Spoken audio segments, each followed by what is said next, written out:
res je, stopnja zbiranja sicer iz leta v leto narašča, vendar pri e-odpadkih je pač ta specifika, da se tovrstni izdelki še vedno kopičijo v gospodinjstvu, namreč gospodinjstva uporabljajo vedno več teh odpadkov, jih seveda kupujejo. Na drugi strani pa seveda del teh odpadkov ponikne med mešane komunalne odpadke, oziroma, bom rekel, jih tudi zbirajo zbiralci, ki niso formalno ali pa uradno zbiratelji v sklopu družb, ki so odgovorne za to. V Evropi ta delež nekako se je vsepovsod, ta stopnja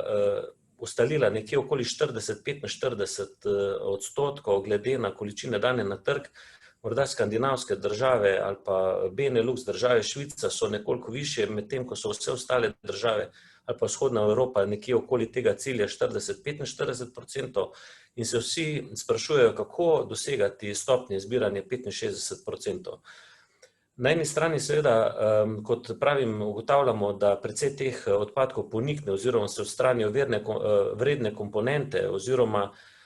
konča med mešanimi komunalnimi odpadki, na drugi strani pa seveda je še vedno potrebno vzpostavljati dodatno infrastrukturo zbiranja in pa vlagati v ozaveščanje prebivalstva o lokacijah, kam lahko to oddajo.